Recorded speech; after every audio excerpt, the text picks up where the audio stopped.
अस्सलामुअलैकुम वरहमतुल्लाहि वबरकातुहू। सल्लु अलल हबीब सल्लल्लाहु अला मुहम्मद सल्लल्लाहु अलैहि व आलिहि वसल्लम।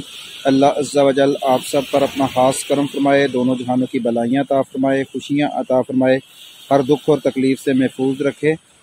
यूनान वीज़े से रिलेटेड वीडियो लेकर आपकी खिदमत में हाज़िर हुए हैं। उम्मीद है कि ये वीडियो आपके लिए फ़ायदेमंद होगी।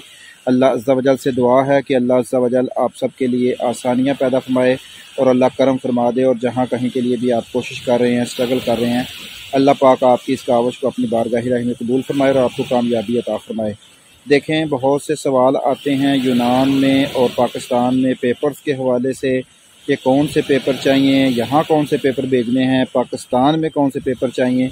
तो इसके तल्लक आपको आगाह करने की कोशिश करेंगे। यूनान में जब भी आपने पेपर जमा करवाने होते हैं, किसी बंदे ने यहाँ आपका वीज़ा जमा करवाना है तो उसको चाहिए आपका पासपोर्ट, आपका बर्थ सर्टिफिकेट और बाज़ जगह पे आपका जो है वो FRC भी लगती है।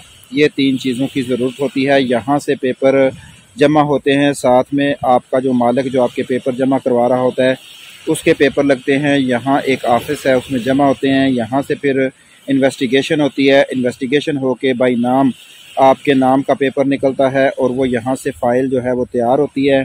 उस फ़ाइल को बाई डाक जो है वो पाकिस्तान भेजा जाता है और जब वो फ़ाइल पाकिस्तान पहुँचती है तो आपके पास भी यहाँ एक आपो फांसी चली जाती है। यहाँ से जो बंदा भेज रहा होता है वो आपको एक पेपर भेजता है, उसको आपो फांसी कहते हैं। साथ में कॉन्ट्रैक्ट लेटर होता है जिसकी बेस पे आपने इंटरव्यू की तैयारी करनी होती है, उस पर आपकी सैलरी वगैरह जो है वो लिखी होती है। ये शॉर्टकट सा प्रोसेस है यहाँ यूनान में। अब यूनान में आपके पेपर जमा हुए, यहाँ मालिक डिफ़ॉल्टर था, मालिक ने टैक्स पे नहीं किया था, तो आपके पेपर नहीं निकलेंगे, वो फ़ाइल जो है वो रिजेक्ट हो जाएगी, आगे नहीं बढ़ सकेगी। आपने यहाँ से फ़ाइल आपकी जब जाती है तो पाकिस्तान में आपने दे के जाना होता है एम्बेसी में FRC, character certificate, birth certificate, foreign office से टेस्टेड शुदा। ये ज़रूरी नहीं है कि कहाँ से होगा। मिसाल के तौर पर ये आप गुजरात से भी करवा सकते हैं, सियालकोट से भी करवा सकते हैं, लाहौर से भी करवा सकते हैं, इस्लामाबाद, जहाँ जहाँ पाकिस्तान में पेपर फॉरेन ऑफिस हैं जो पेपर टेस्ट करते हैं, वहाँ से आप जो है वो इनको करवा सकते हैं। आपको किसी किस्म का कोई मसला नहीं होगा। ये पेपर जो हैं ये पुराने नहीं होने चाहिए, जितने नए होंगे आप ये ज़हन में रखा करें। जब भी वीज़ा वर्क आप करते हैं, एम्बेसी वर्क करते हैं, तो आपके पेपर फ्रेश होने चाहिए। फ्रेश पेपर जो होते हैं उसमें किसी किस्म का डाउट नहीं होता, उसमें किसी किस्म की परेशानी नहीं होती। एक क्वेश्चन ये आता है कि मैंने FRC कौन सी भेजूँ, वालिदैन वाली भेजूँ या फैमिली वाली भेजूँ। यहाँ बंदों को 2 कैटेगरी में तकसीम कर लें। वो अफराद जिनके बच्चे हैं, जिनकी अपनी ज़ाती फैमिली है, वो फैमिली वाली FRC भेजें, क्योंकि इसमें उनका पावर होगी कि भाई बंदा बच्चों वाला है, बीवी वाला है, ये मेहनत मजदूरी करके पैसे कमाना चाहता है, इसको वीज़ा देना चाहिए। अब होता है सेकंड स्टेप होता है कि वो अफराद जो छोटे हैं, बच्चे हैं, 20 वाले हैं, 25 वाले हैं, उनकी एज कम है, अपनी उनकी शादी नहीं हुई, तो वो अपने वालिदैन वाली FRC लगवाएं। उसमें उनके बहन भाई होंगे, सारे मामलात होंगे, उससे भी ये पता चलता है कि भाई बहन भाई हैं, छोटे हैं, इनकी मदद करनी है, इनके लिए वालिदैन को साथ लेके चलना है, फैमिली को चलाना है, तो इस सिलसिले में ये कर रहे हैं। तो ये FRC के बारे में है। अब ये मसला ये पैदा हुआ कि यूनान में जब आपने पेपर जमा करवाने हैं तो यहाँ आपने FRC वालिदैन वाली भेज दी। पाकिस्तान में आप एम्बेसी में फ़ाइल जमा करवाने जाते हैं तो आप बच्चों वाली लगा लेते हैं। तो ये मसला ठीक नहीं है, क्योंकि यहाँ जो पेपर आपके जमा होते हैं वही पेपर पाकिस्तान में एम्बेसी में भेजे जाते हैं, साथ यहाँ के पेपर के साथ। तो इसलिए कोशिश किया करें कि दोनों पेपर्स आपस में टैली करें ताकि किसी मुश्किल का सामना ना करना पड़े। जब पेपर टैली करते हैं तो इन्वेस्टिगेशन जो है वो इतनी ज़्यादा सख्त नहीं होती। अब आपने वहाँ से जो FRC भेजी है यहाँ यूनान में वीज़े के लिए, वही FRC जो है वो आप एम्बेसी भी ले जाएं, फॉरेन ऑफिस से टेस्टेड करवा के, तो ये आप एम्बेसी में ले जाएंगे। कोशिश किया करें करैक्टर सर्टिफिकेट, आपका बाज़ मामलात ऐसे होते हैं कि किसी की कोई FIR होती है, किसी का कोई केस होता है, तो वो कोशिश करते हैं कि बाहर पैसे दे के फ़ाइल को सीधा करवाने की कोशिश करते हैं या 2 नंबर करैक्टर सर्टिफिकेट बनवा कर जाने की कोशिश करते हैं।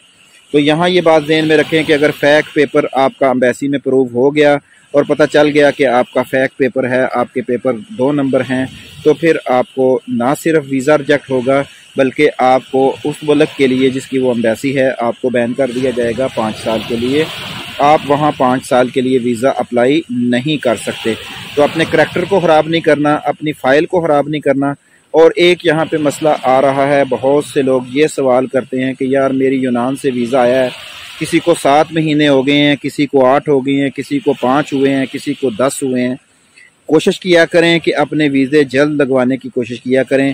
हालात कब बदली हो जाते हैं, क्या प्रोसेस चेंज हो जाता है, फिर इसका पता नहीं चलता। तो कोशिश किया करें कि अपने वीज़े जो हैं वो टाइम पर लगवाएं। और जिन अफराद का साल गुजर गया है उनका वीज़ा ज़ाया हो चुका है, अमूमन ये 7-8 माह से पहले लगवा लेना चाहिए और इसमें देर नहीं करनी चाहिए।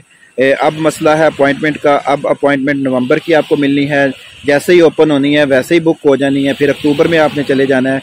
तो इसलिए कोशिश करें, स्ट्रगल करें, एक्टिव रहें और राब्ते में रहें किसी भी सिलसिले में जिसके आपको आगे चल के मुस्तकबिल में ज़रूरत पड़नी है, चाहे वो अपॉइंटमेंट हो, चाहे वो कोई भी एम्बेसी का काम हो। तो इस सिलसिले में आपको किसी किस्म की परेशानी का सामना हो तो वो भी आप हमसे पूछ सकते हैं, कमेंट बॉक्स में भी पूछ सकते हैं, व्हाट्सएप पे भी पूछ सकते हैं। अगर किसी चीज़ की आपको समझ नहीं आती या आपको कोई मसाइल का सामना करना पड़ रहा है तो ये पेपर हैं FRC से रिलेटेड, करैक्टर सर्टिफिकेट से रिलेटेड, ये सारी चीज़ें जो हैं ये आपने अपने पास रखनी हैं और इसको समझना है कि किस तरीके से आपने इन चीज़ों को हैंडल करना है। अल्लाह पाक से दुआ है कि अल्लाह पाक आपको दुनिया और आखिरत में कामयाबी अता फरमाए और वीज़े के सफ़र में जिसमें आप स्ट्रगल कर रहे हैं अल्लाह पाक इसमें कामयाबी अता फरमाए और आपका वीज़ा लग जाए और आप अपना रिज़्क़ हलाल कमाएं, अपने बच्चों के लिए रोज़ी कमाएं और आपको इसमें कामयाबी मिले। दूसरों के लिए आसानियाँ पैदा करते रहें, अल्लाह अज़्ज़ा वजल आपके लिए आसानियाँ पैदा करेगा। दुरूद शरीफ इस्तिग़फ़ार की कसरत करें, वजीफ़े लगातार करते रहें और नमाज़ पंजगाना की अदायगी करें, किसी का हक़ ना खाएं और अपना किसी को खाने ना दें। अल्लाह ताला आपको खुश रखे। अस्सलामु अलैकुम व रहमतुल्लाहि व बरकातुहू।